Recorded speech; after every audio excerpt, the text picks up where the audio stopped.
Now in I'm Streamlabs live. desktop window. I did it. Yeah. End stream button. Okay. Finder. Pages. Safari. Safari. 18. Streamlabs desktop. Safari. Now in speech chat window. Reload page. Safari can't connect to the server. Safari can't reload page. 0 stepper. Speech chat 0 20 20 20 20. Speech value and 0 platform 0 chatters. YouTube clickable 0. YouTube clickable. You are currently on a select 0 0 YouTube clickable. You in text success 20 0 1 connected successfully success 20 text entry area blank T-E-T-I-N-G testing 1 1 2 2 3 exclamation mark button send button you button text entry area blank you are At blindfolded prove. Okay. So we know we can message.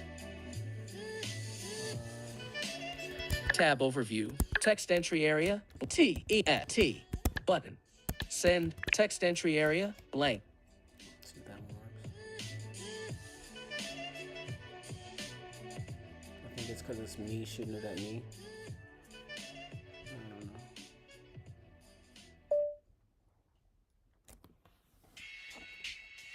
Where'd you get that coffee? Oh, you left it in the microwave. I don't know. I'm assuming that it's just going to tell me that later, guys. Streamlabs desktop Finder Finder status bar icon view 1 oppression pages document So we're going back actions to available. You are currently on a 13, pages guys. document. To open, press Control Option space to begin. Yeah, I don't think because I'm talking to myself, it's going to let me do the 2 comments, but 8 9 10 12 13 cards of untold power pages document all right, Cards of Untold Power. Let's do pages 12 now in 13 Let's do cards of it. untold power pages.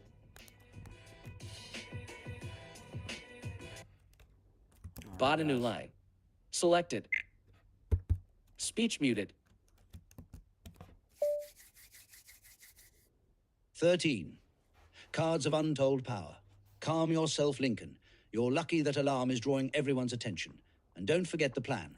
The words in his mind, just enough for him to stop him from welcoming a side of himself, that hunger for his heart to race. He somehow knew that letting the tension of whatever was within that urged him to fight those more powerful than himself simmer would and could make what tea would be his final dish, to be far more grand. As you wish, Vega, for your plan to work, I will do what is necessary. Vega didn't know how mentally Lincoln seemed to truly be separating his mind the way he was. He spoke of her plan, but in all reality, she was only enacting what Lincoln wanted. She may be going about it differently than he would, but the overall idea was his. Why he now dropped the sum of what they wished to complete on her shoulders, as if their destination was chosen by her, she felt strangely about. Occupants of every building within the camp exited from the camp in a flood, manning the walls, defensive towers, and even forming defensive parties to guard particularly strong groups of monsters when they converge on singular locations. Vega and Lincoln found themselves within a party of 9 others that would apparently be sent to hot points in areas with build-up, not outside the walls, but above them. They hadn't had an excess of flying monsters the first wave, and expected a change both because of the walls built, and the variety of monsters that had been dumped inside during the creation of the dimension they were all now in. As a group, they traveled the circular pattern that was the perimeter wall, and would continue to do so until the end of the wave. This came with no issues, until Lincoln noticed the groups formed of primarily unarmed black cores, practically pushed outside the walls like fishing bait for the ranged troops above. Monsters began to rush toward camp, and Lincoln stopped following, standing above a group of near-cowering black cores, knowing that any direction they ran would only lead to more monsters. Son of a... Knowing what Lincoln intended, Vega stormed forward, stepping onto the ledge of the wall with a swift and casual leap before she looked back at Lincoln, crouching down to seemingly meet him at eye level before he himself could jump up. Stand for your own, or die with nothing. She then turned around and jumped down. Good thing they haven't built the moat yet, said Vega to herself when she landed in a roll and smoothly stepped into a rising stride. Unfortunately for Vega, they were being filmed, and though Lincoln was separating the role she needed him to play from the person he himself was, she knew that everyone had their limits, and Lincoln had long passed his own in regards to the mistreatment of the black cause. Lincoln landed behind her, and then so did a brown-haired boy that had introduced himself as Chip. The streamer hadn't landed the best, and Vega felt that she would have to ensure his survival as well for her plan to have optimal success. Listen up. If you want to live, we need any card holders with me, and everyone else behind us collecting rocks, Vega yelled, and was surprised at the few glares and even the outraged decenter that yelled back at her. Who put you in charge, punk? The fact that I'm willing to sacrifice myself to see you live and continue on. The fact that without me and mine, you will die. And if you want to stop me from protecting those around you, by all means, kill me and stop me, said Vega sternly. The young man looked weary and frustrated, grumbling to himself as he nodded in Vega's direction. Now, as I said, card holders with me, and everyone else gathered as many rocks as possible.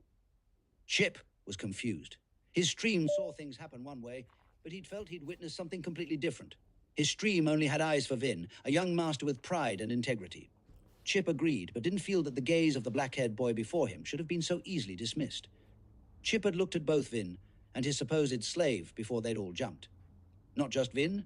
His slave and Chip had jumped, but the entire party that the pair and himself had been following had come too. To see what happened next with his eyes shook him, and before long he too found himself lifting rocks along with everyone else. Vin and his slave stood side by side in a line with the other 9 in a concave formation toward the wall. At their backs was another 2 lines of black cores, one backing the vanguard and one a few yards behind them facing the action. Behind this third line was Chip and the rest of the non-card holding black cores, all wielding rocks, waiting for their next target. The vanguard signaled an incoming monster with a roar, letting everyone know to prepare, and in the next second, a blue-furred panther bolted free of the tree line. The panther's fur lit with blue flames, and Vin clapped the 2 rocks he held in his hands as weapons to signal for those standing just in front of Chip and the other non-card holders to start throwing their rocks. A few hit, and the animal kept charging forward, seeing none of them as threats. It barreled through the vanguard, only it wasn't as uninjured as it more than likely believed it would be. Once it broke through the first 2 lines, the 2 middlemost groups began to throw the larger rocks, meant to do the most damage. Some were fist-sized, while others were the size of melons. It often only took a matter of seconds after that for the monster to nearly be bludgeoned to death, monsters often only dying after Vin's slave was called forward to finish the beast off with a strange dagger. This was Vin's plan. Chip thought it to be flawed, and waited for them to be overwhelmed, only for each time a second or third monster came toward them for Chip to be shocked and awed. Vin and his slave would often charge the monstrous animals, lash out wildly, sometimes striking, other times missing completely, but still managing to draw their attentions long enough for the monster the larger group were fighting to be killed. Many fights had begun to be started, not with a frontal charge, but a redirected set of monsters trailing after Vin, or his slave, running the aggravated creatures through the center of their formation through its open sides. Of all the things that he thought would draw people toward his stream, these antics weren't even in the top 10. Vin was being declared an old blood by his use of tactics alone. By all measures, none of them should still be alive from what his chat was saying, making Chip even feel a little misguided for jumping off the wall in hopes for a good stream. He would ignore what was being said about the skill level of what was being done, if it didn't feel amazing to behold firsthand, experience by being a part of what was being accomplished. I fucking love this. Be the wall, Lincoln told himself as the wolf charged him. The monster with frost drifting from its mane rushed him. He pushed back on the person that had their back to him in signal, and they both jumped out of the way as the wolf leapt toward Lincoln. He slashed out with his knife at the legs of the wolf as it dove by, hamstringing the monster, causing it to limp as it tried to orient itself amongst a rain of rocks. Not seeing a charging beast, Lincoln turned toward the wolf and rushed it from behind. The beast had no chance to survive as Lincoln sliced into the monster's side a handful of times before stabbing the wolf, ending its fight. Yeah, you got another partial point. I don't know how many you will need to kill before it gives you an entire skill point, but we haven't gotten there. You never know, you could only be getting as much of a point as the system feels your effort is worth, with all these people helping you fight, said Vega in his mind, making him that much more wanting to rush out into the wilderness abroad. Why do I feel like you aren't telling me something, Vega? Because we are linked. And I didn't want to say this, but this is garbage as far as progression goes. You have been moving at lightning speed up until this point, and I could be childish for saying this, but I'd hoped that that speed was more permanent, said Vega in his mind. Agreed. Am I doing something wrong? I don't think so. I have many ideas. But let's be real. Now is not the time for us to be worried about growth entirely. Do you have a plan for how you want to attack and not kill your enemies? Yes and no. I only plan to kill enemies that attack me first, and those who are actually a threat. There are many down here just to provide a service and make as much money as possible, in a situation seen as a fucking lottery for most without status or wealth. So what? Non-lethal combat for those forced to face you. That will be a delicate line to balance upon. What choice do I have? You think this was the only large group of black cores sent outside of the walls like bait? Vega stayed silent, and they continued to focus on the battle at hand. This was peaceful for Lincoln in ways that felt wrong to him. There was a method for his every action. Interacting with the world around him was broken down into small doses of inputs and outputs, with the inputs only needing to be completed more successfully with each opportunity or encounter. Lincoln felt monsters move before they would even attack, knowing when to dodge based on the vibrations of the aura light around him as they fought. He ignored the whispers, letting flaming claws flow within inches of his frame, only to counter with more and more precision. How is he so fast? Isn't he a black core? It has something to do with Vin. It's why I think he is the one with the weapon, while Vin fights with his bare hands. What do you mean? Can't you tell we heard what was said in the brackish? It's why that whole group of higher rank cores jumped down here with us. You join him and his passive makes you strong, whether you're a black core like us, or stronger. I can see why they feel that way for sure. Vega was proving to be an absolute force of nature. The woman used his minion to perform a devastating dance of kicks and heels on nearby allies that caused their group to fight that much more recklessly. Lincoln stabbed out toward a hyena with a grey coat and was caught completely off guard by a sonic wave of cackling laughter that blasted toward him from the monster. His vision distorted, and he could see nothing in the instant that the monster lunged. Oh, fuck. He tried to raise the shackles he wore in front of himself, his vision snapping back into focus, only to see Vega's foot collide with the diving monster. The body of the hyena wrapped around her leg as if she'd tried to kick through its torso. The monster was launched, and before she even landed fully, she kicked another hyena that tried to sneak up behind her. Each kick starting even before the last could end properly. If that were it, they would have long been overrun. But she, using the points while Lincoln was in soldier mode, was able to heal constantly. Each kick was accompanied by single or double casts from his minion's heel. Vega reaching out and tapping those who'd been hurt with her every move of Lincoln's minion. I wonder if she will be able to control multiple minions like this. They'd both tried to control the minion at the same time, only to find out that once Lincoln gave a command, it was followed to the best understanding processed by the nanobots. While Vega herself could give incredible series of commands, while moving on to other tasks all at the same time. The nanobot's singular focus was powerful, but unmistakably weaker than when under the control of his bond. The leftover consciousness didn't even truly understand how and what she was from what Lincoln could assume, but would ask anyway once he felt the time was right. Hey, you just got a stat point and let me guess soul? Lincoln chuckled, and Vega spoke again in his mind. Done. Any reason why that portion of our defenses is holding up so much better? Asked Tank, looking over at his sister. Victory shrugged. I stationed Runt of Red in that district. He's probably blowing off some steam outside the walls for all we know. Tank groaned and Victory chuckled. What's wrong? This battle is going to be far longer than the previous one, you know that. Anything that is going to slow the tide, we need to utilize everywhere. So if it is Row R, said Tank, pointing toward the southeast quarter, then I need you to confirm that he is actually blowing his load uselessly all over the place, and not actually using his brain in a way that could help, that we aren't paying attention to. Victory had already begun to lift off before her brother could finish, knowing that his words carried value, and hating him for it. I'm going? Victory arrived to an all-out shit show. How the rest of the quarters were doing worse than the section she'd just arrived in, with how many more monsters they'd already fought here, and were currently fighting here, she had no idea. Holy hells of the Frozen Mothers. From atop the wall she now stood, she could see a sea of black cores fighting for their lives. Not sloppily, not fearfully, but instead with valor, unlike anything she'd ever seen from the untrained. I know what you're thinking, said a voice from beside her. She looked to see a tall, muscular, brown-haired young man with deep blue eyes. What exactly is that? That this is lunacy and should be impossible. Well then, you got me dead to rights. I don't see how this is possible at all. He raised a large hand and pointed toward a young blonde-haired brown core fighting in the thick of the chaos with a green-eyed dagger using black core at his side. The pair darted in opposite directions, the blonde running up and down the lines, healing anyone he could get his hands on, while the green-eyed boy ran down the lines, causing havoc amongst the monsters, stabbing eyes, cutting tendons, and even managing to cut a few throats. Once the pair got to the end of their lines, they turned back and dashed toward each other as quickly as possible. One continued to heal, and the other killed as many creatures as possible. They met in the middle, killing any left, chasing the green-eyed boy as the blonde healed him, taking off once again, both going in the direction they hadn't gone before, only to repeat the cycle. She thought the black core rock throwing to be hazardous and useless at first, until she saw how many more monsters were slowed even before the defensive fighters were forced to engage. When this first started, it was just the group in the middle. More and more wandering groups, searching for aid came. And now look at this, looking like an untrained army for sure.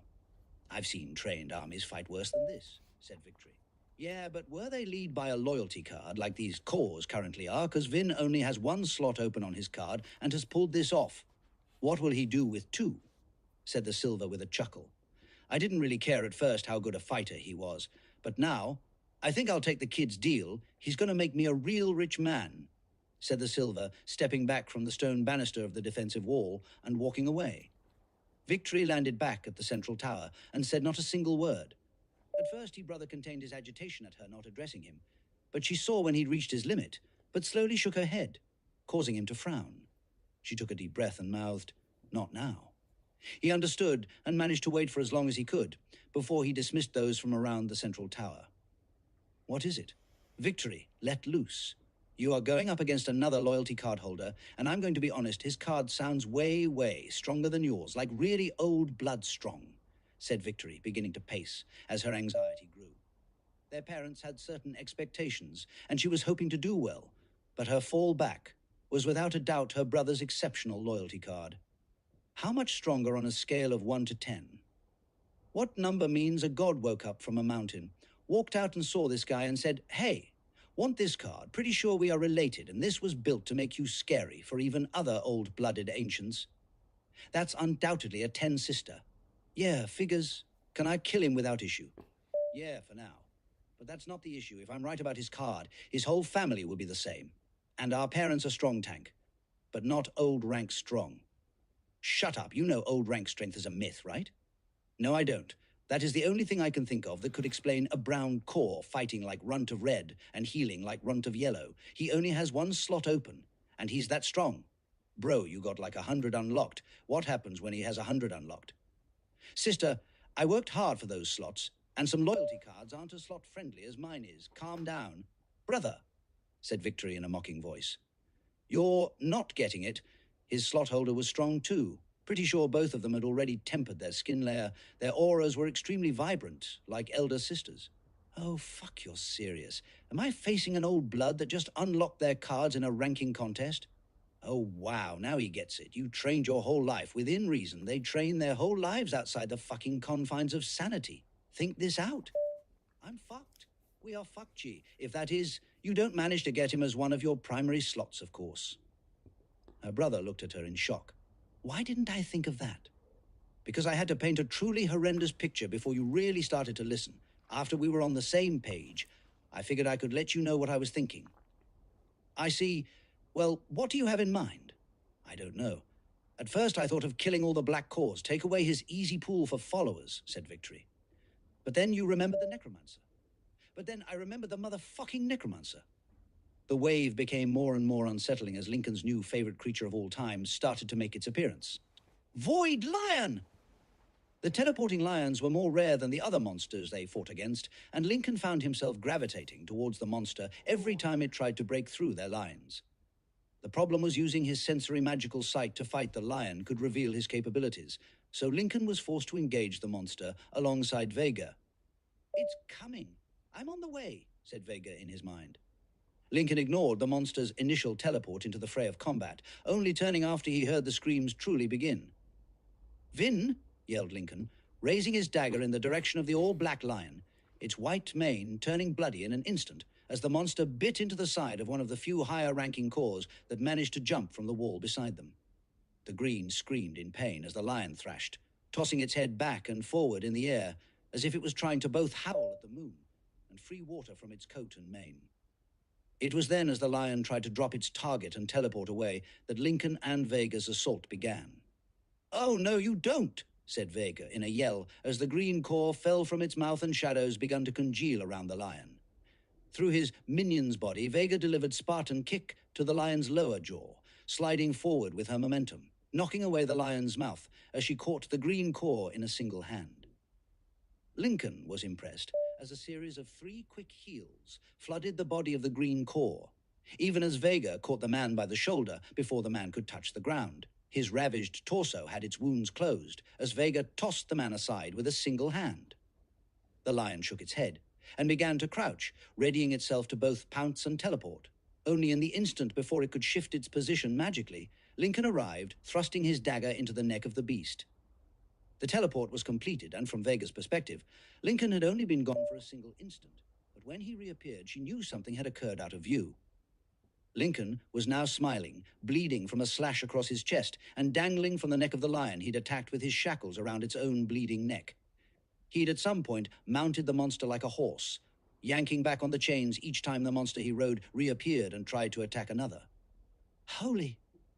Lincoln disappeared just above a half-dozen more times, only to finally emerge from Vega's own shadow in the end, straining his muscles to choke the lion as its form slid to a stop, the monster dying on its feet amongst a valiant charge.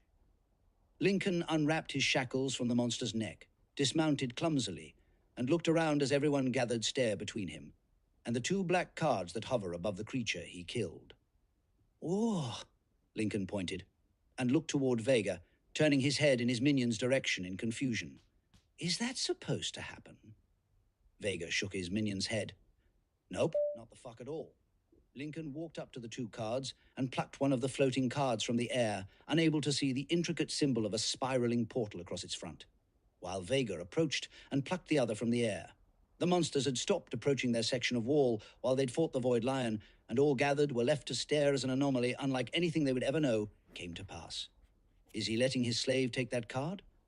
Have you ever seen a monster drop 2 cards? I think it dropped a black and a brown card. The questions poured in from around them, and Lincoln turned to Vega and took a knee. "May I, young master?" Vega nodded in his minion's body, speaking to him in his mind.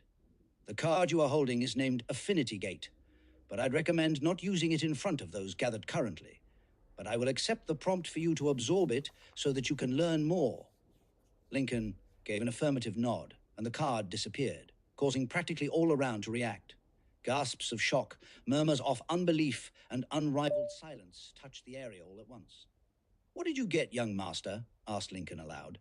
"Light dance. It seems it will allow for me to infuse light into my body more easily, and even cause bursts of speed during my attacks," said Vega, plucking the card from the air, and accepting the card into his minion's body after Lincoln gave a single nod of approval, seemingly showing deference to his supposed leader. "Rise," said Vega, turning back to the tree line as more monsters gathered at its edges. "We have more work to do."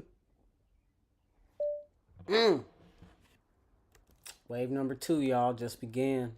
And we got our first 2 card drops. Yes. Affinity Gate. Oh my god, I just remembered what Affinity Gate does. The fight with victory. Oh god. Speech unmuted. Oh god, yes. This is going to be exciting. Finder. Vault 14. Expression of wealth pages. Pages document. Now in 14. Expression of wealth. Now in 13. Close. Now in 14. Body 14. Expression of wealth. Selected. Speech muted. 14 expression of wealth. What does this mean? Asked Lincoln. He and Vega stood beside a group of random cores that yet to introduce themselves and Murch. Well, you have been recognized as a leader within the camp, young Master Vin. So you have been invited to the central watchtower for the post-wave meeting, said Murch, far more accommodatingly than he'd ever heard the giant young man be before. Why would they invite me? Only one follows me. I am no leader yet, said Vega plainly to all those around. Lincoln missed the hurt on some of those who stood protectively close to his minion, but felt the silence spoke volumes, only to hear cores all around the group begin to take knees as Lincoln had earlier. Not going to let all of you outdo me, thought Lincoln, as he too knelt, bowing his head high deference to Vega. Wow! Play it up, why don't you? Said Vega aloud, but Lincoln felt she spoke to him directly with how his minion's voice descended like thunder. I won't repeat myself. I don't allude to know why I would be chosen. A brown core with a note in hand stepped forward and two knelt before Vega and spoke. The wall was breached in 7 areas, with the one exception being the southeast quarter, the quarter with the least deaths amongst cores, not including black cores, southeast quarter, including black cores, southeast quarter, highest monster kill count both range and melee, southeast quarter. Would you like me to go on, sir? Lincoln chuckled as Vega screamed in panic in his mind. Oh, fuck, this might be bad, Link. Oh yeah, you think? You went on a fucking healing spree. Oh yeah, can you make it so my chest heals with a badass scar on my chest from the lion's claws? Yeah, but why would you want such a distinguishing mark on your body? Ah, fuck, never mind. Heal it, please. No, said Vega through his minion simply. Yes, said Lincoln aloud at the same time as everyone left standing, including Murch. Said the young brown core, shaking slightly as he looked between Vega and Murch. Go on. I outrank him, it's okay, said Murch with a laugh. Only for the brown core to surprisingly shake his head.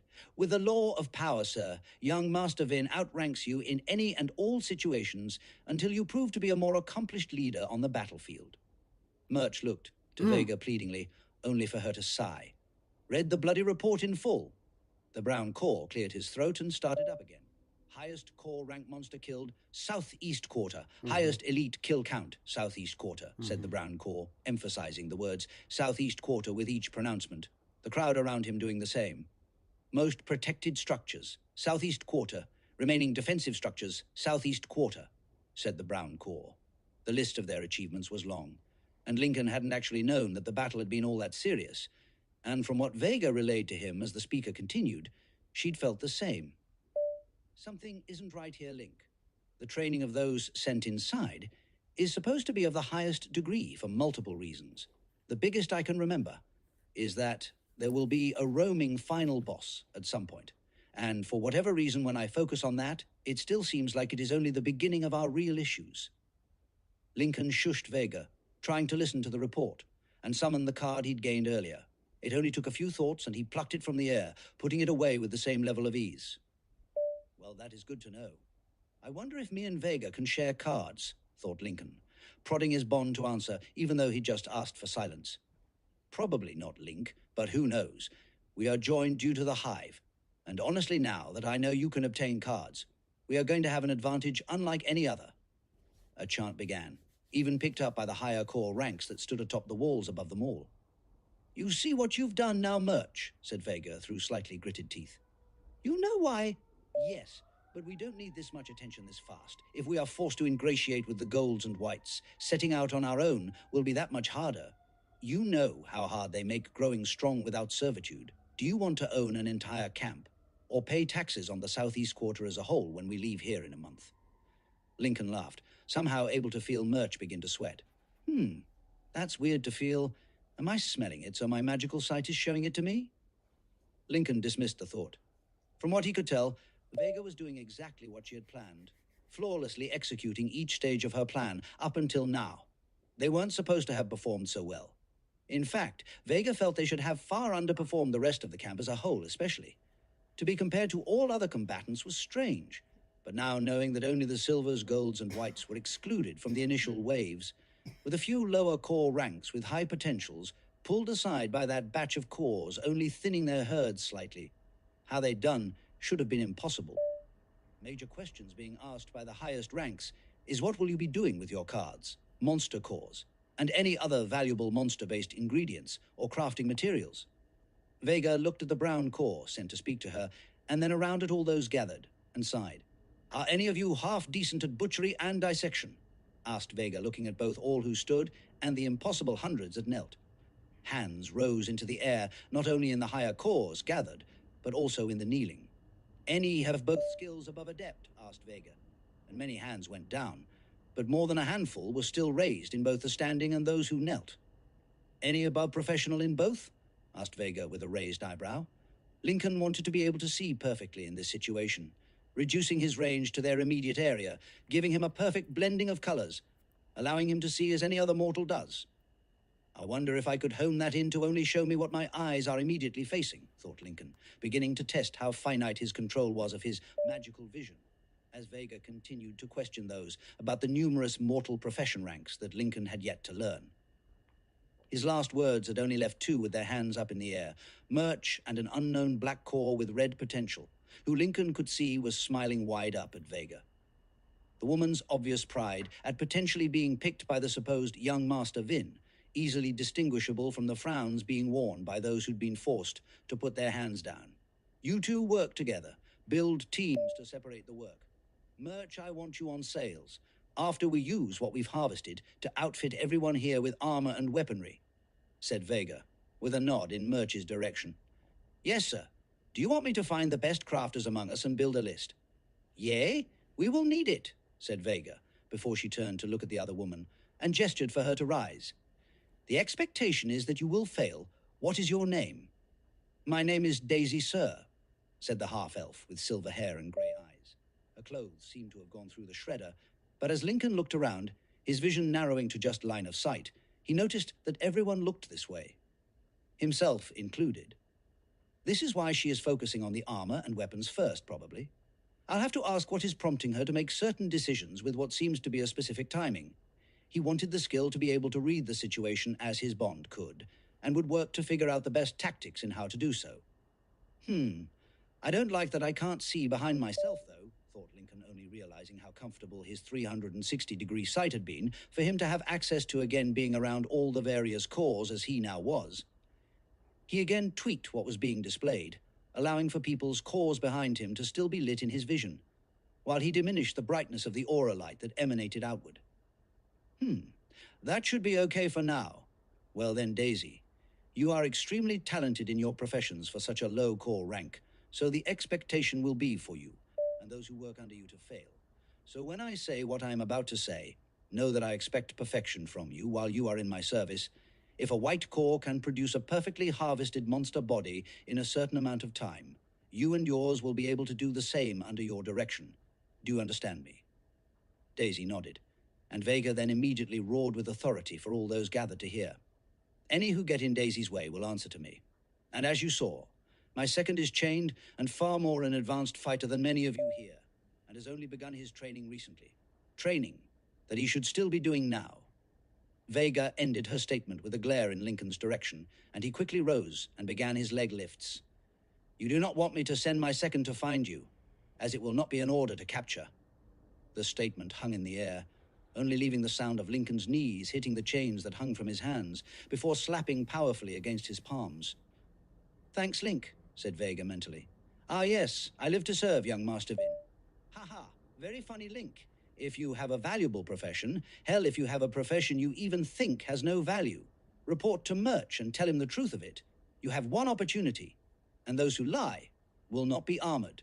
They will not be handed weapons, crafted by our hard work and reliance on one another. And they will not be given cards, as you have all seen me give my second. Murmurs began, and the brown core sent to speak to Vega cleared his throat. Two things, young Master Vin. My name is Antonio. I am both incredibly quick and even have a privacy bubble card at my low rank. I tell you all this as I would like to be your personal messenger. And if you would have me, I can greet my former boss as she is about to arrive. Murch began to chuckle heartily. What? Don't look at me like that. Kid's smart and you know it, said Murch with a smirk. Fine, said Vega with outward agitation, while screaming with excitement in Lincoln's mind. Calm down, not going to lie. Seeing your plan actually work makes me feel good. But we shouldn't get too excited, right? Didn't you say everything would be easy in the beginning? Yes, I know you're right. But the potential grows with every moment we spend here, said Vega in his mind, before addressing his newest messenger. The young man's brown and blonde curls bounced as he bowed, meeting Vega's blue eyes with his own green gaze with pride, and a large smile stretched across his face. Go and receive our guests, Antonio, and ask Murch for silvers if you need legitimacy. Murch whispered over his shoulder to his own assistants before turning back to Vega. It's done? Vega then looked back to see hundreds still kneeling in wait, as if each and every one of them was waiting to meet Vega directly, some wearing a hope in their eyes that Lincoln could feel without asking them all what they wanted. They need a final address from you, Vega. This needs to be handled well, I think.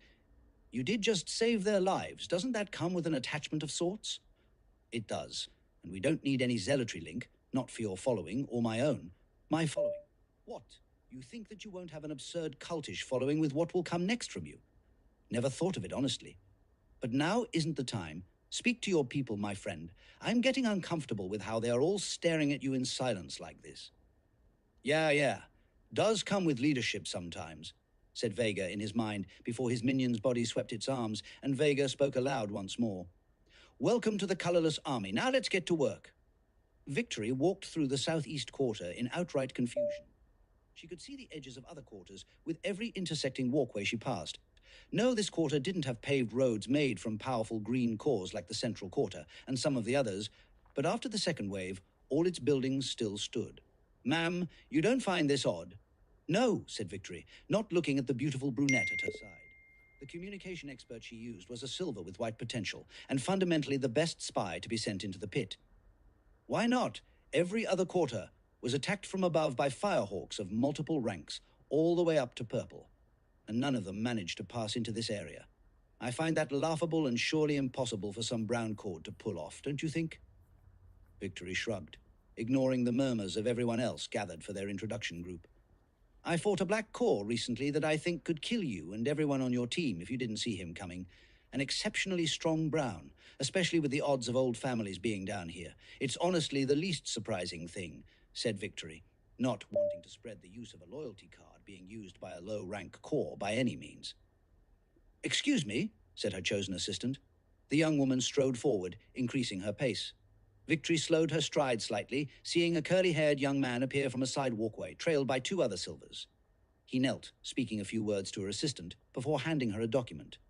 He then rose, and practically vanished, leaving the two silver potential cores to rush off after him. What was that all about? Asked Victory, slowly approaching the brunette as she read. A resignation, and a required information packet that must be given for a resignation to be considered.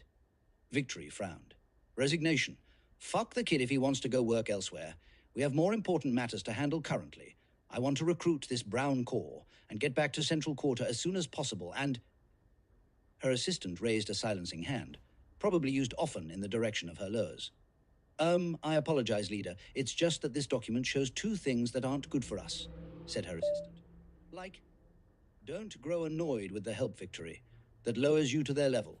The first is that we may not want to go and meet this young Master Vin. He seemingly has no intention of selling to anyone beyond the Southeast Quarter residences, has no intentions of joining the Central Leader camp, and by his authority as the Wave Leader for Achievements, he's declared that our entry is only to be met with offers to sell the services of the Colorless Army. The Colorless Army. What? Victory's brain didn't understand what had been said to her. Not because it was too complex, but instead was erring in the realms of impossibility, making her thoughts feel impossible to decipher. Was I just told no, by a brown core? Old blood was daring no matter how you looked at it. Their existence was said to be a literal taboo beyond the few left in the black and white core ranks that could be found like the Lexx and the Archons that left Imperial millennia ago.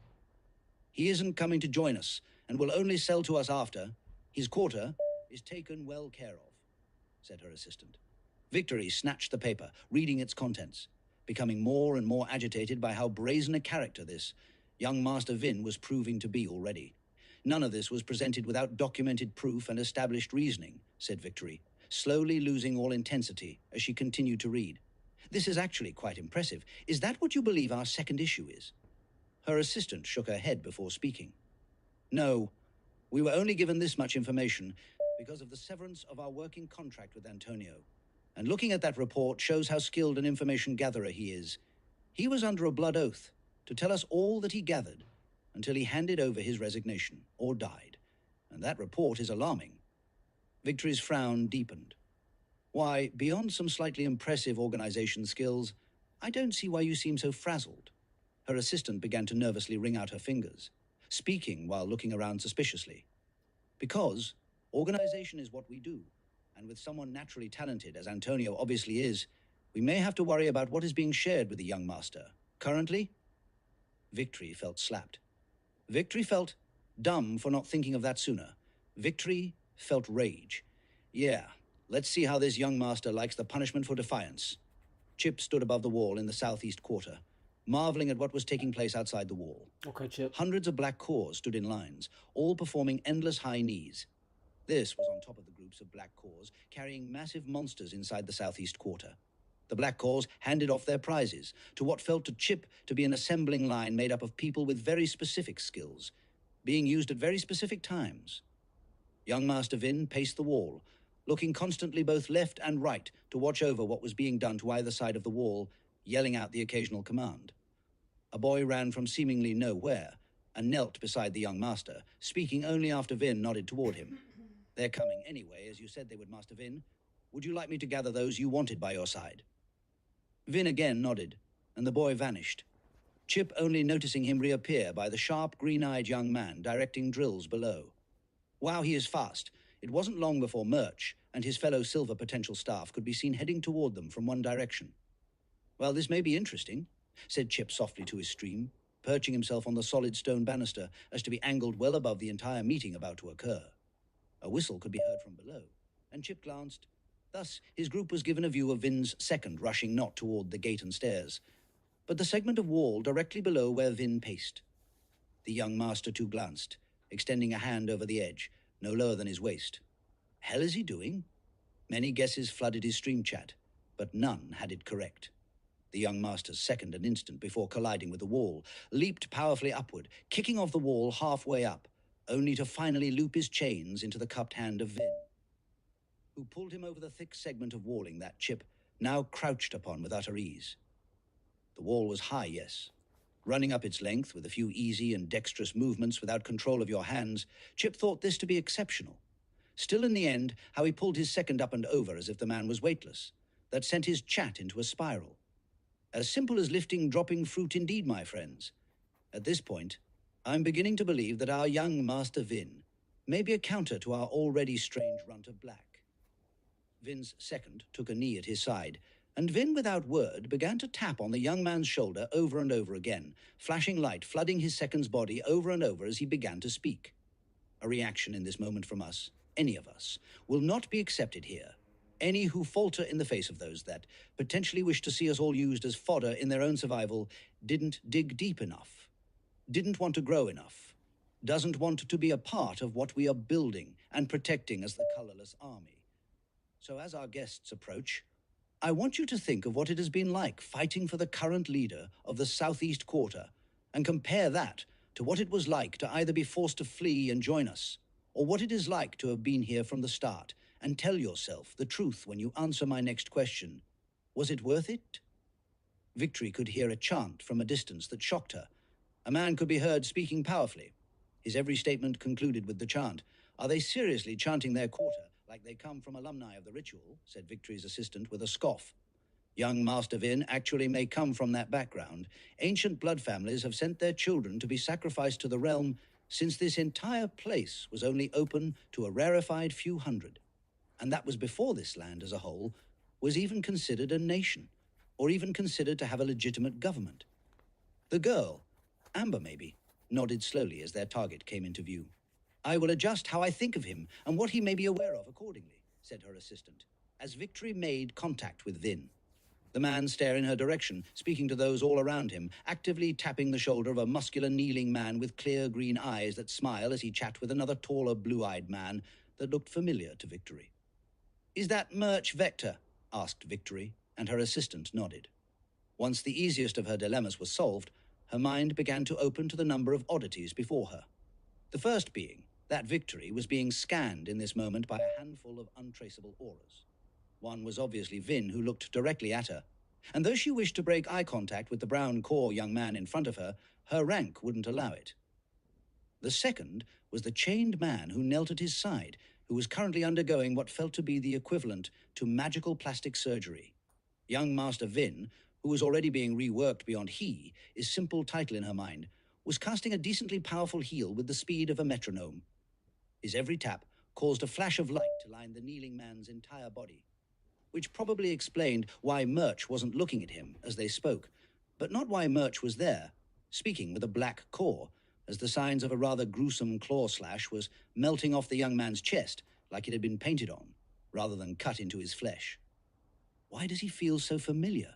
She thought it was the chains around his wrist, but she'd mistaken 4 others recently in her search for Runt of Black since the young man had escaped. Drop it, Victory. This dude is built like he works out all the time, not like a twig. A very dangerous twig used by grandmothers abroad to enforce punishments, but still a twig nonetheless. Who will consider that you need to eat every day, and ensure that even if you come not prepared to handle this yourself, that they have the opportunity to aid you, and will not pass on it due to knowing that you will do the same when your own resources give you the same chance, said Vin in question, only to be answered with the now booming chant. Southeast Quarter, who will make you new clothes when your old are torn from battles, battles where you bled for your fellow cause, your fellow brothers and sisters, no matter their rank or station? Southeast Quarter, Victory chuckled, as if her assistant tapped her elbow, being far shorter than her, and pointed toward the inner section of the wall this new group occupied. Victory didn't understand what she was looking at first, until an armored shirt was lifted, bearing animal bones fitted to sections seen as weak points on an undefended body. I don't believe this to be a bluff, ma'am. Who will help you become as powerful as you wish to be, not before themselves, but together with you as your equal. Southeast Quarter. Finally, they arrived a few yards before Vin, and even before Victory could open her mouth to speak, the boy named Antonio appeared in a lash holding a chest. The small Woden box made Victory raise a brow until Antonio opened the box, showing its contents. Told you they wouldn't know what to say, Vin. They don't even use money this way, said Murch, laughing. I don't care what or how they use their money, Murch. We talked about this, said Vin, finally stopping his healing of his second and gesturing for the tall young man to rise. What is the meaning of this? Victory waved a hand toward the chest, filled with nothing but monster cores. The gleaming, colorful blend of energy types felt powerful to stand near to, and though only a few would, or could even help her directly, she was amazed that there were even that many. The meaning of this, isn't it obvious? I'm putting in a bid for the Southeast Quarter, said Vin plainly. Oh, and I also want the authority over the protection of all cores below the 2nd tier. A long moment of silence was shared. Only a few sounds could be heard.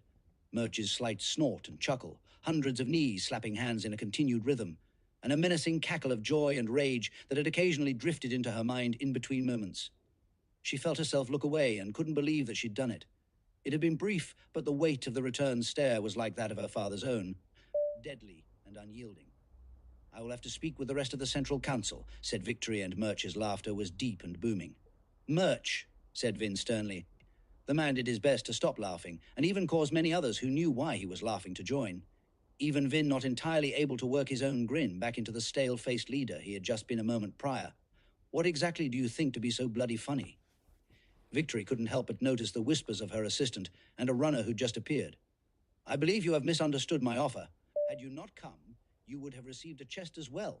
And the same offer I sent to your Central Council members all individually. All have accepted my offer with the exclusion of you. And the offer left in wait for Runt of Black, as I believe you all call him, said Vin, looking around at his nodding group. Of Black Titan Obsidian, sir, said Antonio, bending at the waist toward all parties gathered, before he vanished. Rubbish, said Vin, rolling his eyes. What do you not believe in the strength displayed by Runt of Black? Asked Victory, trying to keep from sneering as she spoke. No, of course I do. I, too, am of old blood. It's just funny that he has retained the Titan Obsidian honorific by us, because he was the first to make noise. What, if I am Runt of Brown by the end with enough achievements, will I be Vin of Earth and Landslide? Bah, I rather just be Vin. Which is why we follow young master, said his second, and for a moment Victory felt chills run down her spine at the base, and vibrations she could feel as the man spoke. What is his name? Asked Victory in a whisper, as Vin and his men continued to speak. We do not know, said her assistant in a whisper. I am without name, ma'am. Until I complete my training and earn a name, I will remain chained, said the black-haired young man, bending at the waist, but keeping eye contact the entire time. Victory couldn't help herself as she spoke. Have I lost my mind, father, or can I see demons for what they are? Could you do me a favor? Asked Victory. Close your eyes and give me your best smile.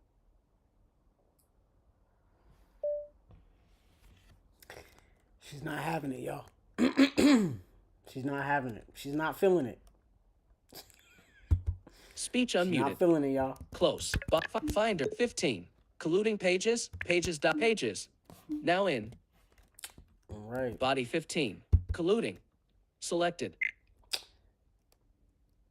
This should get ugly.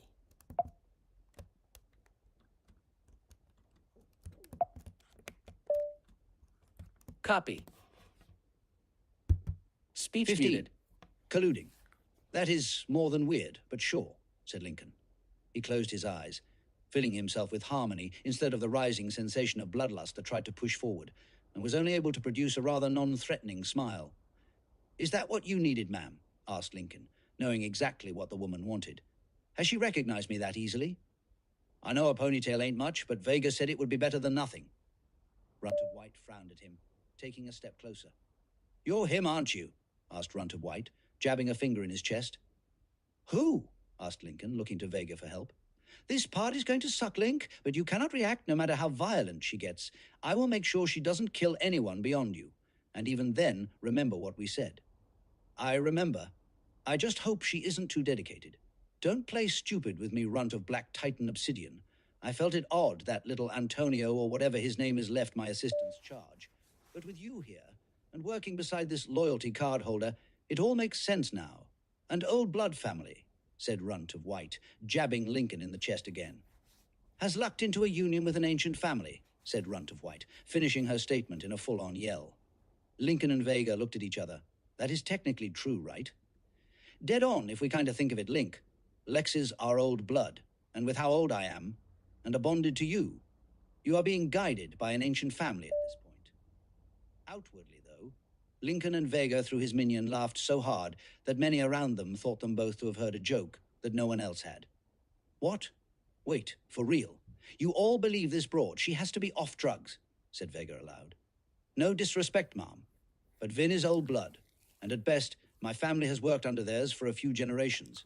If there are any ancients in his family or mine, I am aware of none.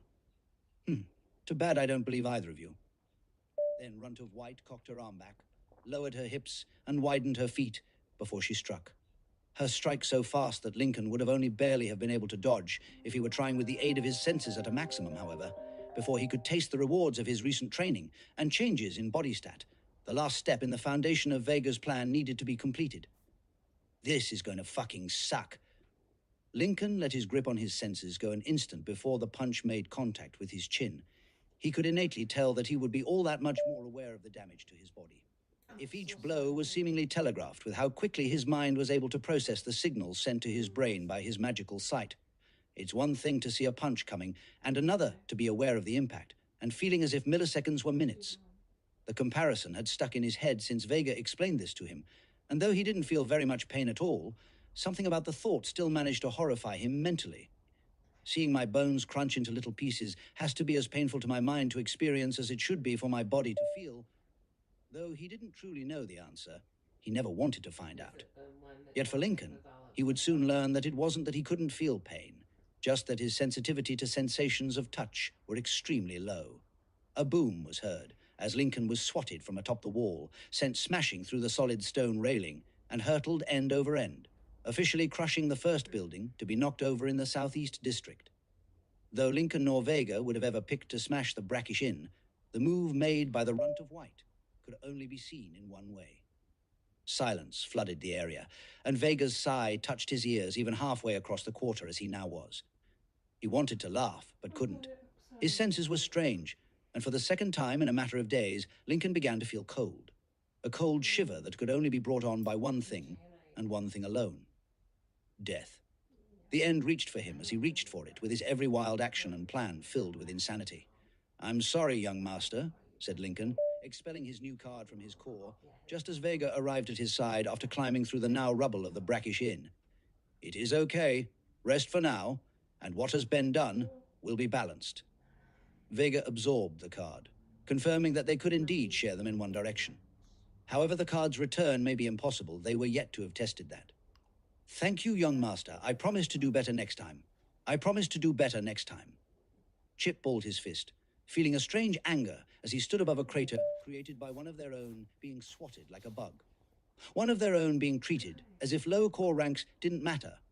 Yet, when young Master Vin turned around, looking across the distance toward a frowning runt of white, Chip and his stream knew in an instant.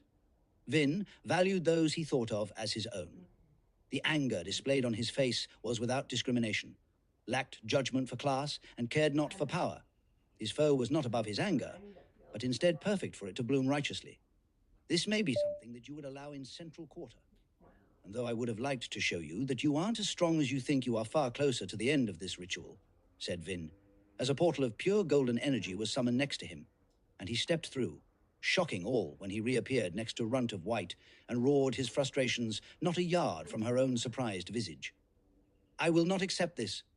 Chip glanced at the portal and knew that he would only have one chance to capture whatever happened, and rushed to step through. For the views! Vega ignored the streamer as he collided into her back, bouncing off her as she closed the portal, thankful that the streamer took the chance. Not that they were going to be making any money off the stream itself, but she had plans to change that.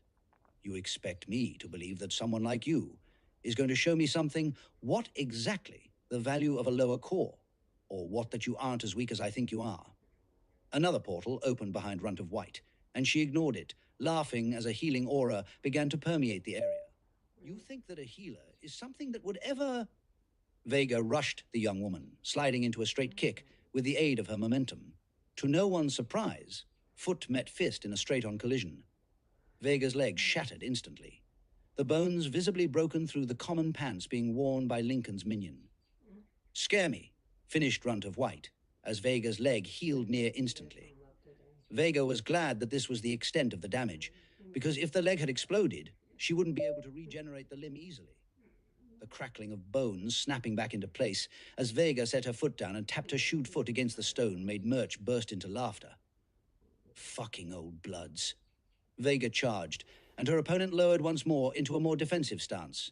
However, Vega moved her entry portal directly in front of her, blocking sight of her opponent and sight of herself. As Vega emerged from her exit portal, she watched as Runt of White spun on her heels to face a second portal. A portal that Vega had moved to be directly above her target.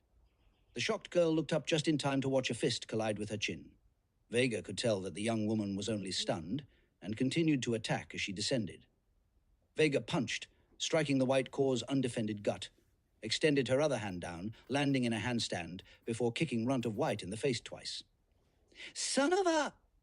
Each strike broke Vega's bones, but she healed herself so quickly that the card was slowly increasing in power as any other card being used would.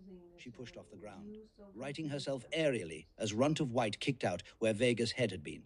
The low kick was dodged completely by Vega, who spun through the air, directing a gravity-defying head kick that sent Runt of White stumbling back a few steps. Just enough steps for her to walk through a portal. Runt of White, though a flyer, did not react to suddenly falling from a portal still being held above them, and not only fell back first through the air, but didn't see the accompanied attack until a heel collided with her throat, just hard enough to cause her to splutter. She frantically tried to block and right herself, performing a kip-up and spinning to confront Vega. Vega, who now stood on the stone railing of the wall, looking down on her, shaking her head. You could have just left us be, and I wouldn't have had to do all this, said Vega, stepping off the wall and dropping into one of her two moving portals. Her second portal appeared above the first, and Vega could be seen dropping faster and faster through the portals, gaining momentum with each entry and exit. A heavy gravitational energy could be felt for a split second, and suddenly the exit portal snapped from where it hung in the air for all to see, to directly behind Runt of White. Both of Vega's legs shattered, but her collision with Runt of White was just enough to send the incredibly strong youth flying backward, directly into the entry portal that Vega moved directly behind her opponent's path. Gotcha, said Vega, landing on her rear on a section of the stone banister not collapsing after Lincoln had been sent through it, letting her broken but reassembling legs hang playfully over the edge. The two portals closed in on each other, and Runt of White was stuck between the two, moving so quickly that she couldn't manage to escape, neither able to slow down or tell what direction she was moving. Now, let's break down what has happened here that often escapes many in our current society, said Vega, looking over her shoulder at Chip's camera, everyone around them wide-eyed. Let's say I am a rat with the ability to summon drops of water. It doesn't take much mana to do so, and I can do it with relative ease. Vega's legs healed, and she crossed them underneath herself. Now, as a rat, me and my family breed quickly and need a lot of food. Some simple animals won't do, so we search for bigger prey, only to come across a cave that has been dug directly down into the stone by giants. Some of you think of this situation and feel it to be a lost cause, while some do not, said Vega, gesturing for Chip to follow her, as she began to walk down the stairs built into the defensive wall and headed toward the brackish inn. What is seen to some as impossible is seen to others as inevitable. Me, as a rat, in this scenario, know how giants operate. They only want one entry per tribe, wherever they dig their joined caves, and often separate themselves by miles when creating caverns to sleep in, unless mating. Chip shifted angles casually, allowing Vega to know when he was going to move, and where, giving the scene a majesty that couldn't be ignored, the broadcast seeming more like a polished movie than just a simple stream. Some would say that drowning caverns full of giants would be horrific and dangerous. Their cores are massive, and they hold incredibly dangerous abilities, while I know the truth. That giant would step on my entire family for a single meal, and/or force us to perpetually create water for its own needs, until we either die or manage to escape, said Vega as they arrived at the crater that now held the shifting remnants of the brackish inn. So if my own death by starvation is a choice, and/or killing giants to survive, though it may be risky, will end in the feeding of all I love, would it be worse for me to stand and starve? Or would it be worse for me to kill those who would kill me to survive? The portals underneath Vega's control streaked through the air, coming to rest from above at Vega's side, laying sideways in the air like two halos of light, Runt of White screaming, creating a strange echoing distortion as she continued to pass through one and into another repeatedly. I would fight giants every time, gather my people, and drip water into the depths until every drowned giant rose to the surface, and my family of rats was able to eat every day to our heart's content, and never look back. The entry portal blinked out of existence, and with a gory splat, Runt of White's body created an imprint, an outline of broken bones and ripped skin. Your battle with Runt of Black is your own, and you will keep it from within my quarter now. Apologize to my second, said Vega, as she crouched next to her opponent.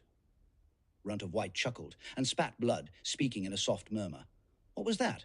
I said no, my brother will be here to kill you soon, said Runt of White. Wrong answer. Vega grabbed the young woman by the throat, sent so much healing energy into the young woman that her body seemed to snap back into place in an instant.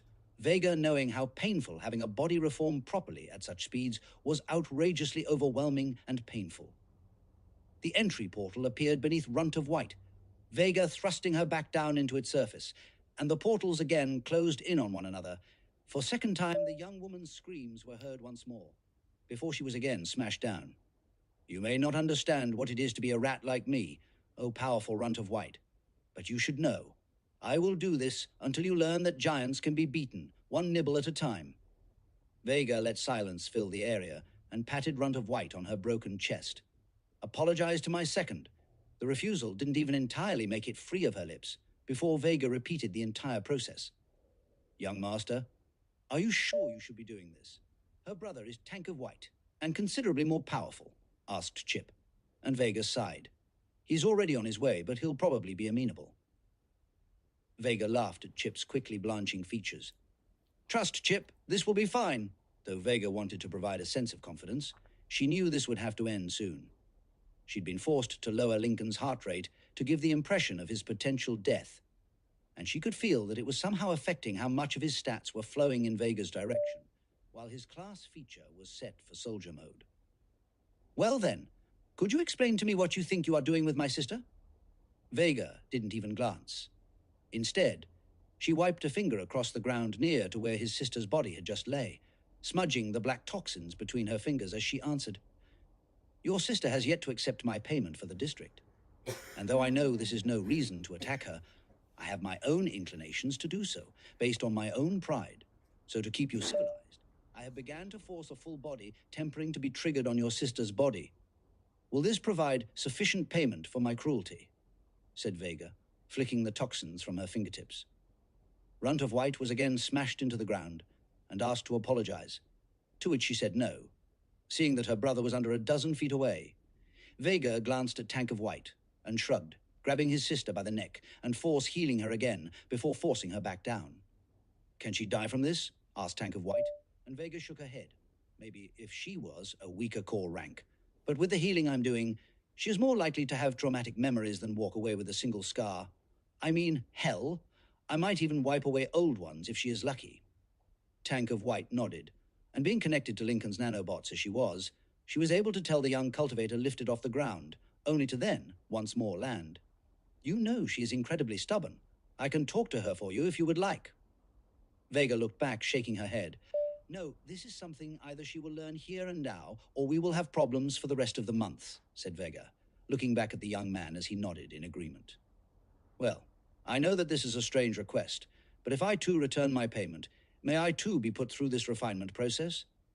Vega's eyes met Tank of White's, and he frowned. What? Lincoln knew that Vega's plan had both succeeded and went awry. Lincoln now sat across from Vega in a meditative pose, as Vega struggled to maintain 4 portals, 2 of which kept Runt of White in a prison of her own making, while the other held Tank of White, the potential enjoyer of pain, who'd not been forced into the objective torture, but had pleaded for the obscure tempering to be done to him as well. Both siblings were smashed into the ground where they sat, and Vega first asked Runt of White to apologize, to which she only received a glare.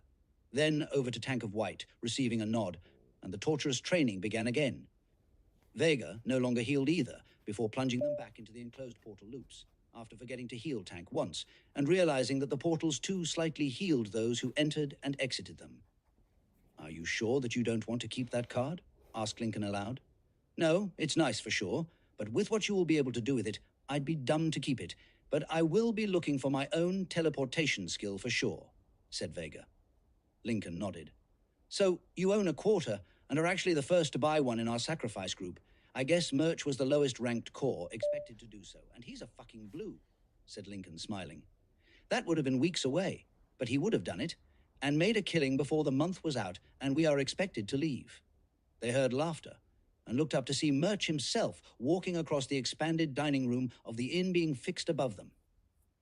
I'll make more when you buy the whole bloody camp. Fuck off, Murch. I'm not entertaining that idea in the slightest. You just want me paying all your taxes while you sell everything we make for absurd prices. Vega shook her head, and Lincoln laughed. Would that be all that bad?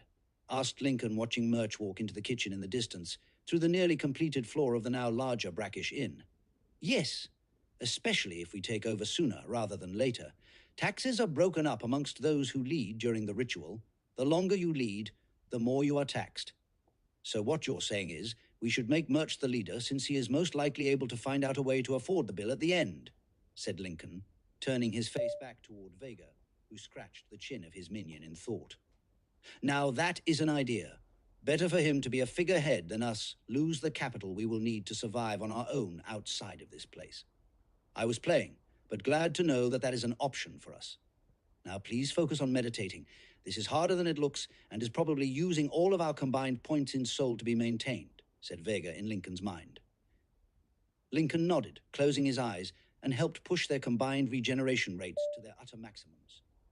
Lincoln drowned out all sounds, finding it to be far easier than Vega had told it would be. His breaths made his entire form vibrate, and though he ignored the information being sent into his brain by his magical sight, Lincoln could sense that all the colors around him were brighter, until 2 simple words snapped him from his meditation. He hadn't been able to hear the training being done by those outside the inn. The restructuring of the quarter as walkways were made, and buildings were improved. Not even the ruckus of the celebrations being had by those visiting the district. I'm sorry. Lincoln's eyes opened at the whisper, and he looked over to see Runt of White staring at him. No will to fight carried in her eyes, no grit in her voice to indicate buried frustrations. Just simple regret, turned remorse. Not that I want her to be apologetic in my direction anyway, not like she ever would have if Vega hadn't beat the shit out of her, which is still hard to wrap my mind around.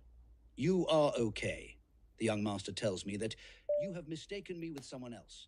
And for what has happened to you for that mistake, I too apologize. I wish this lesson on none who don't ask for it. Lincoln gestured and Vega shrugged, healing the girl completely, and letting her rise to her feet. I will find a way to close our gaps in power, said Runt of White, and Vega chuckled. What gap in power? Did you not see how feeble even my tempered body is against you? As you grow more powerful, I will become less and less an adversary for you, and more the vermin you believe me to be. Silence reigned, and Runt of White picked at dirt and debris that had built up on her clothing during her torture, flicking bits aside as she looked away and thought. I would believe you, but after what I have been shown, I'll be more ready for those trained to kill cultivators more powerful than themselves by multiple degrees, said Runt of White, flying into the air, and leaving through the hole almost closed above them. We will have to watch out for her even more now, aren't we? Asked Lincoln, and Vega smiled. Of course we are. Victory landed, gasping for breath as she cried.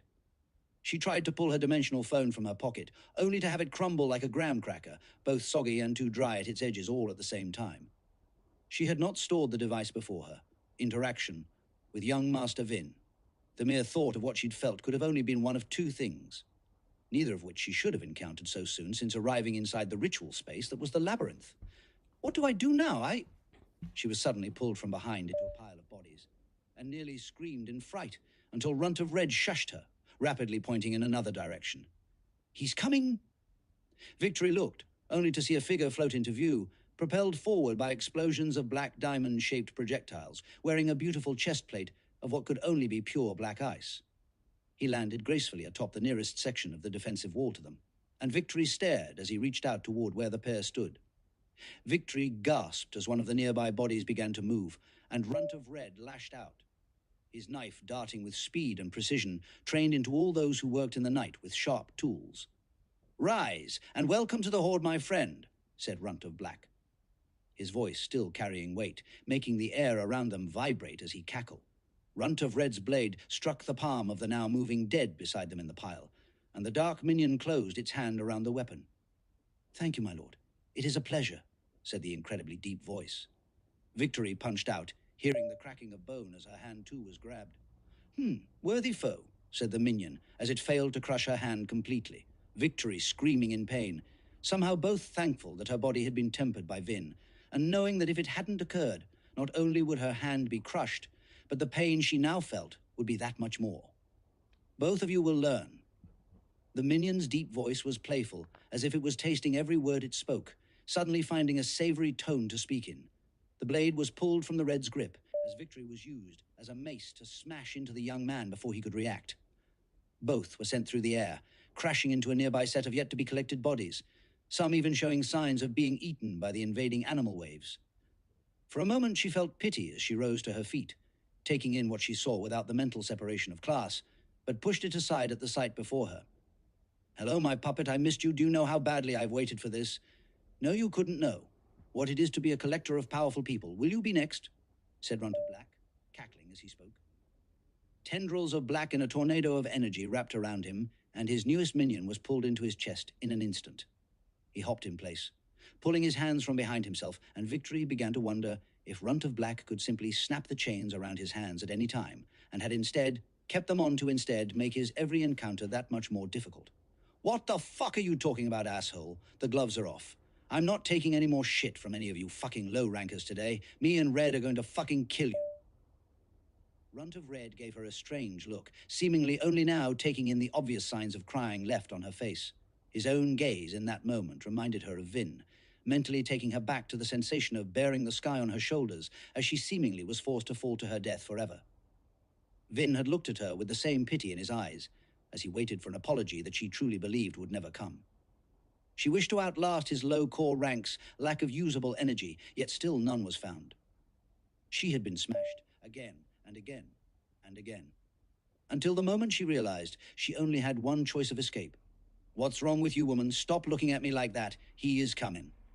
Victory looked back, only to see Runt of Black disappear and reappear directly in front of Runt of Red, grabbing the young man by his face and slamming him skull first into the ground. Runt of Black let go, grabbed him by the ankle and raised him into the air. Don't mind me.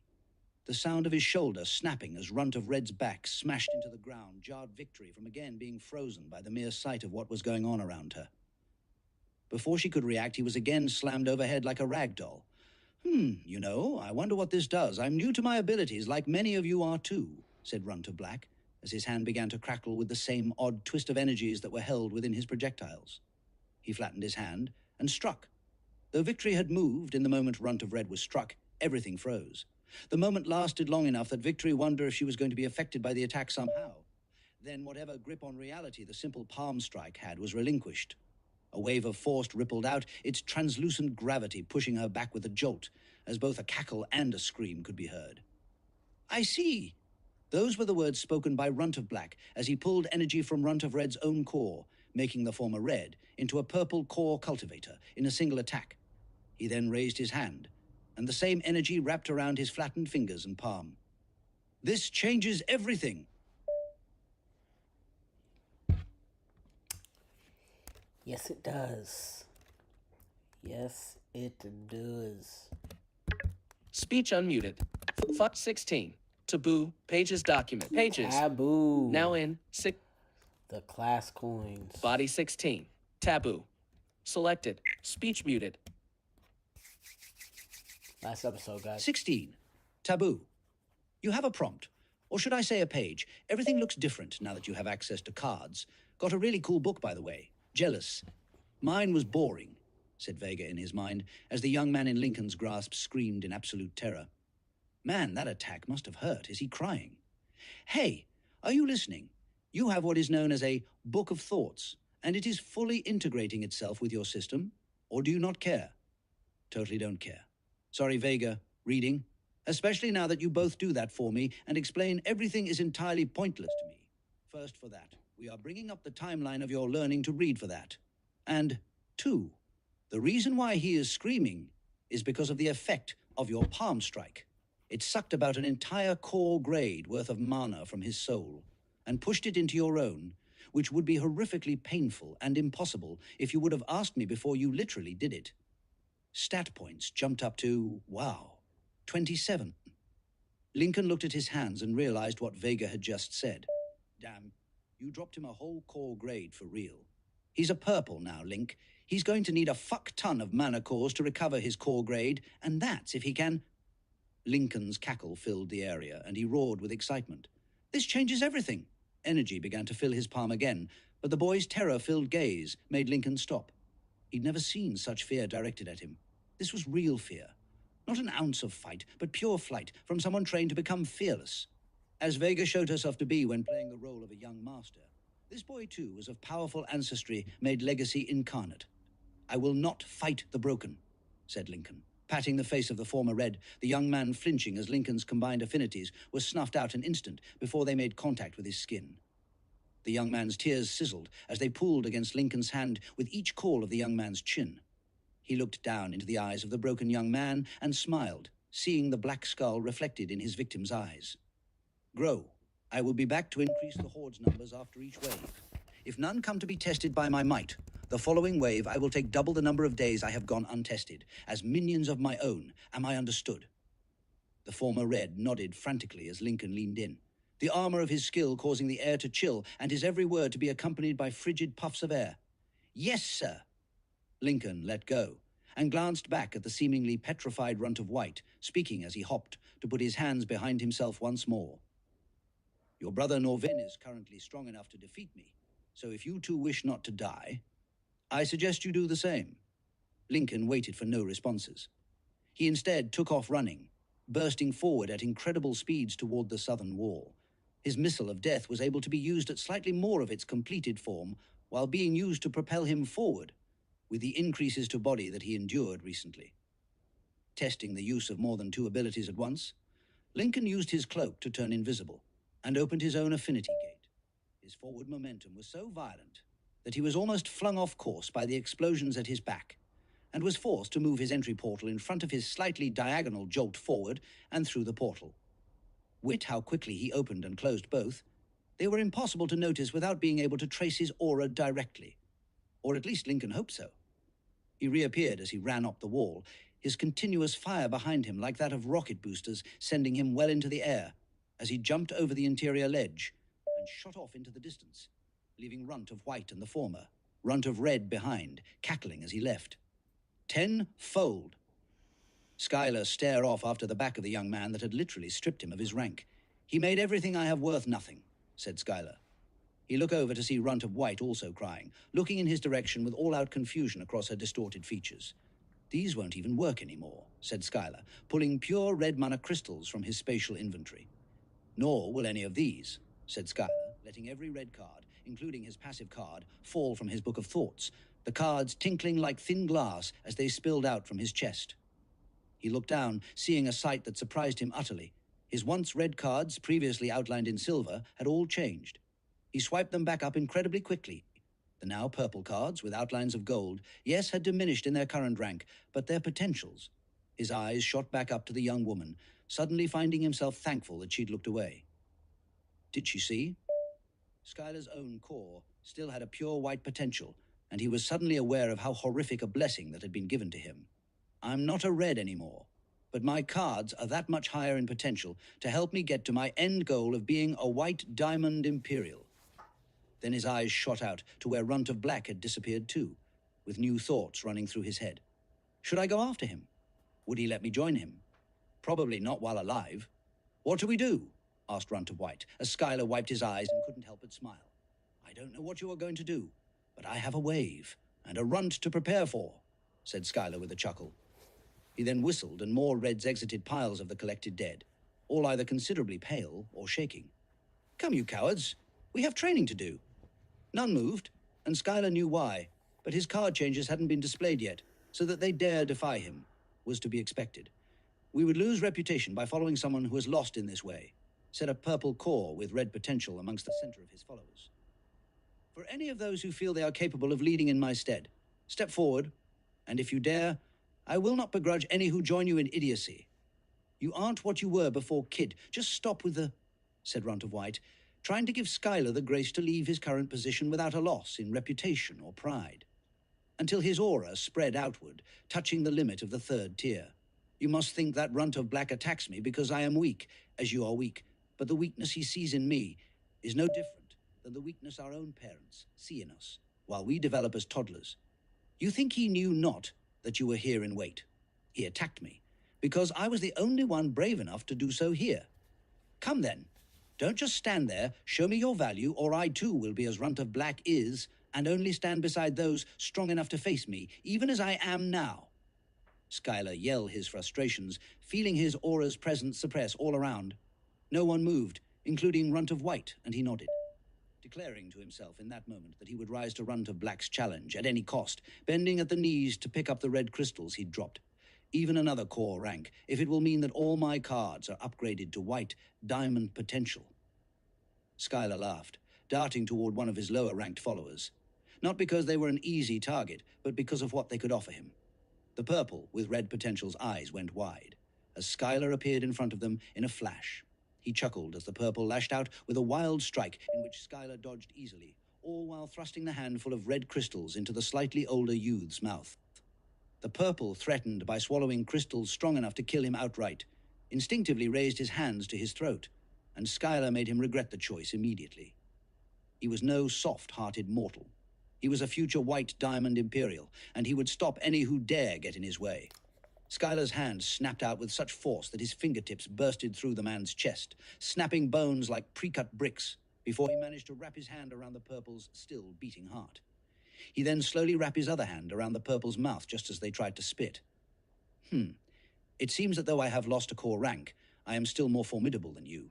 But as I said before, any of you can join. Skylar looked around at all those standing within arm's reach, asking them to step forward with his eyes. His every look carrying a killing intent new to Skylar's mind made him look momentarily rabid. Skylar suddenly wanting to commit to carnage in a way that he'd never truly been willing to previously. You, said Skylar, looking over to the healer of his group, and jerked his head back in a beckoning motion as everyone stared on in shock. His healer walked closer, clutching a dagger as Skylar flexed the muscles of his right arm, slowly shaking his head. Don't. I know you care for this young man, so let this end civilly. If he dumps his purple crystal stash, I will not only let him live, I'll let him keep some of the mana crystals in his mouth. The healer looked over at the trembling young man who stared back at her with peerless desperation in his eyes and nodded for her partner. I manage our crystal supply, sir, said the healer, raising a small bag from her side toward him. My old purple mana crystals are within as well. Skylar smiled, letting go of the man's mouth, allowing him to spit as Skylar took a look in the open bag. Why, thank you, said Schuyler, letting go of his follower's heart and taking out the first crystal of many, sitting down in the field of the dead, and beginning his work down the road of both reclaiming his lost power and mastering what he'd been blessed with. Who knows? Maybe if I'm a red again before he returns, I'll be able to never dip below purple. Victory watched Runt of Red drink down more mana crystals in a single setting than she would ever recommend to anyone.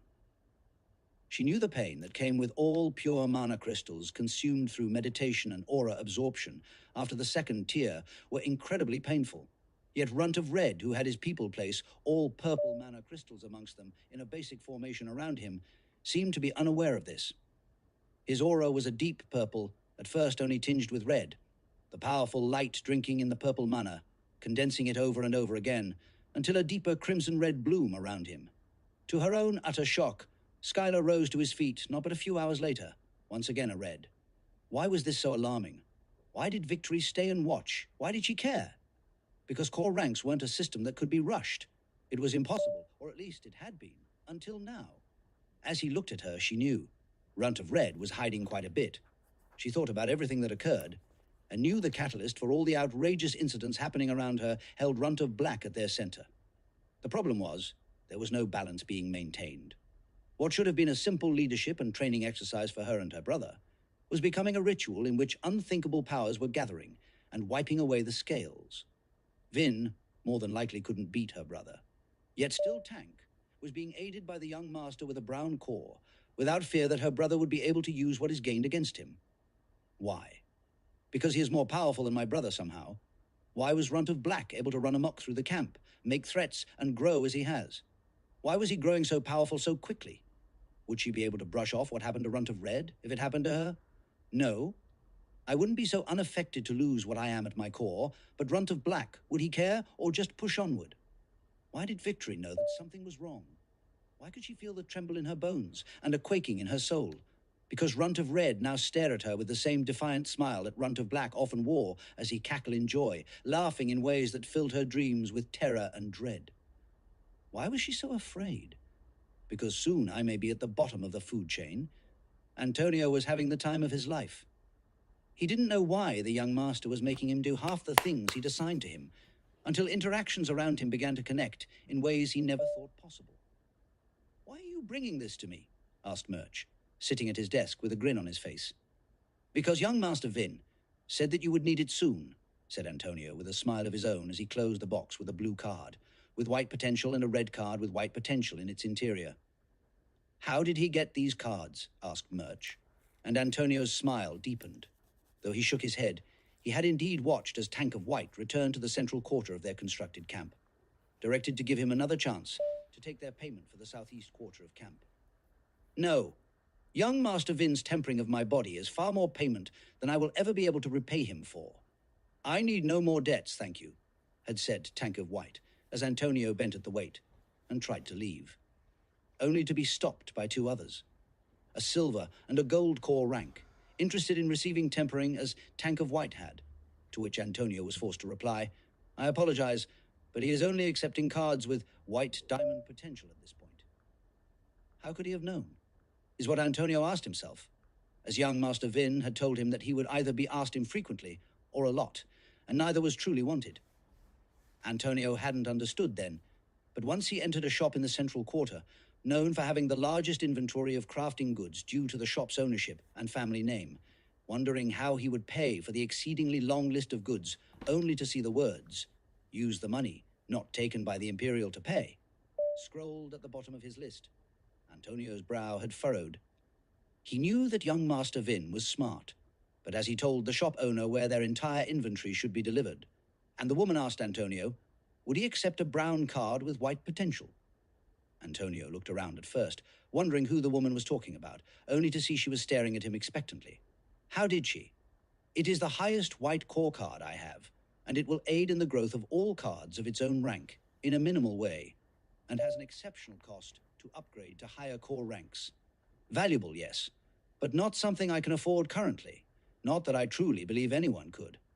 It was this moment that Antonio had a strange need to read the next instructions on his long list of duties, and read silently for a moment. If the shopkeep has given you a valuable brown or black card with white potential, and not offered you some of the remaining monster cores back, come back to me for more money, but hopefully you reading this has given you enough time to make her nervous. If she makes the offer, move on to the next step on your list. He was shaken as he looked up to see the young woman's hand trembling nervously above the box of monster cores he'd just paid with as her team worked behind her, packing their entire inventory. He looked back down, rereading the words, and almost peeking at what would be next, feeling as if the future was scribbled in his hands by the young master's superior mind. When Antonio looked back up, the young woman had placed a black card with white potential atop the box filled with monster cores, placing the chest onto the countertop with a crisp clink. I will give back the cores and give another white potential card if my brother can come as well. What do you mean, come? You just bought our entire shop of goods in the first week of the ceremony with an amount of cores that no one group should have been able to acquire so quickly, and I hear there are 10 more, just like it's shaking up everything in the camp right now. This is literal years of progress handed over in a matter of minutes, and still isn't worth the tempering being offered by our young master Vin. So yes, whether you accept this offer or I have to work out another with Vin, young master Vin, I will do so as an asset to his plans, said the shopkeeper, noting Antonio's dislike of the woman's seemingly formal tone when speaking about his leader. This is an acceptable trade from what my master has detailed. However, I have duties that must be completed before my return. Come by the Brackish Inn later, but I would advise that you get a room there as soon as possible. If you would like to join the Colorless Army, you will need to be close. And though this place is nice, it doesn't quite make the cut, said Antonio. He looked around, and where a day or two prior the rather nice shop would have outclassed the Brackish Inn by measures untold, it actually was rather plain now. That could be because you literally just bought everything they had. He left there and was brought to a gambling den, one that was said not to exist. There, Antonio was told to place a bet on a game called roulette. The simple game was played with 11 possible outcomes. Each of the core ranks was an option. White diamond, labeled with A, 1, was the most likely option, while ranks descended down in power, but increased in number, ending with black, and the number 11, the least likely option, but the highest rate of return if it hit. Antonio was the odd man out, walking through the casino as he was. Holding the chest at his side was one of 2 of his silver potential assistants, as the other glare at all who look at them approach the roulette table. The house always wins, read Antonio, wondering why such words would be written. He expected to lose, and looking around at all the golds and silvers gathered there in a love of debauchery, they too expected him to lose. Antonio did as instructed, and put the entire chest on the large space given to each individual color, choosing brown. As Vin said Antonio was a brown, so why not? Antonio, doing as he was told, wasn't nervous, as young Master Vin had made this plan knowing he would lose this money. Antonio could feel it. A moment passed, and the sound of ticking concluded, only for a brown with the number 10 to be landed on. Antonio began to sweat. The music was stopped, and nearly everyone in the room turned in Antonio's direction as the dealer said, "Winner." It was then that Antonio almost shit himself, knowing instinctually that no one could pay what he'd just won. If he were in a well-developed casino, legal in its absurdity in the collection of money, but this was a budding flower waiting to see the sun for the first time, not a deep-pocketed organization. Which was why Antonio was, for the first time in his workings for young Master Vin, scared for his life. Yet again in that moment, Antonio felt the need to read. If you lose, which I doubt, come back to me for more money, so you can try again, but if you win, tell the dealer to tell their boss that young Master Vin will be looking for them soon if we do not receive payment in full by the end of the next wave, or to come and share a meal with me if he or she would like a chance to solve this peacefully. Antonio looked up, seeing nothing but shocked faces. Even his own assistants looked petrified. Is he going to just gouge Central Quarter for every talent there is? Antonio turned to see the speaker. A lovely young woman that made Antonio feel as if he was looking at a literal goddess stood on a balcony overlooking all of the casino. I believe so, Antonio cursed, so captivated by her beauty that he spoke an authentic truth, one that made the tanned skin full orc smile, showing tiny tusks that looked like twin fangs to either side of her mouth. Her nearly knee-length hair rustled softly, drinking in the light as she turned and stepped gracefully toward the stairs. Will he allow me to continue my ventures in the southeast quarter? The enchanting voice touched him in a way that made his heart race. This is more than likely why he is willing to meet you, as you now owe him a rather large amount of money, so I assume that the gambling den being built beneath the Brackish is because of you. The woman simply laughed, beckoning for a few of her own to follow, and Antonio, without even trying to read her aura, knew that this was one of the 11 white diamond Imperial candidates, and her glowing red eyes spoke of abilities that only some of the eldest Imperials knew existed. "I'm glad that I am done here," thought Antonio. Still, his list took him forward, only making his beliefs in young Master Vin that much more concrete. The crafting materials bought by him earlier were mentioned while he bought an array schematic from a blue tinkerer in the central quarter, which landed him a blue card with white potential from the tinkerer, who not only decided he too would join the Colorless Army, but wanted to go through the refining process as well. The shop had been filled with runically inscribed mana crystals with hundreds of functions and purposes, and was cleared out in a single second as the young man snapped his fingers and the entire small shop disappeared. "Aye, where do you think you are going?" Antonio turned around, now standing in grass to be approached by another young person who looked identical to the young man he'd just spoken to, with far more effeminate features. His sister, maybe? He looked between the pair of messy bun wearing crafters, their brown eyes and brown tangles making him as if he was seeing double. "Going to join this Colorless Army?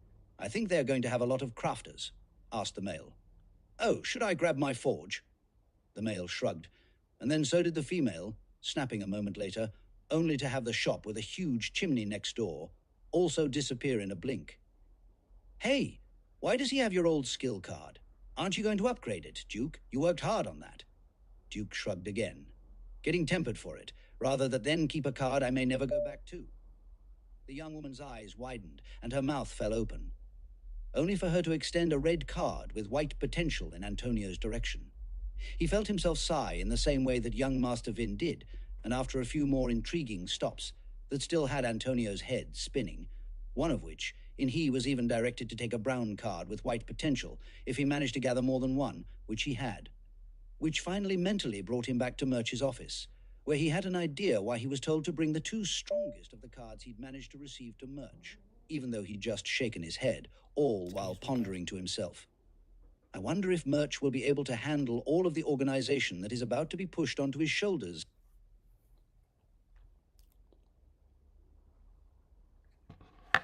Yeah, guys. Big boss moves. Big good stuff. Good stuff going on. Quick development. And I think that when I go back through and work on this for publishing with my editor, there's going to be a lot more word content. Like, a lot of these scenes are going to be a lot more fleshed out and expanded on, just because I know my editor is going to not allow me to let any idea go undeveloped. So it's going to be a lot of fun. Going to be a lot of fun. But I think I should probably cut it here. Speech unmuted. I want to continue and, do another 4 episodes, but honestly, I'm in town with my fiance and need to spend as much time with her as I can, because she's not going to move down to Evansville with me for another 80 days or more. So until that happens, I need my peace. So all right, y'all. It's been fun. I love these episodes. I love getting to stream. This has been amazing. We're going to probably get caught up on Lincoln's chapters and be writing live for him on Friday. That's what I'm hoping for.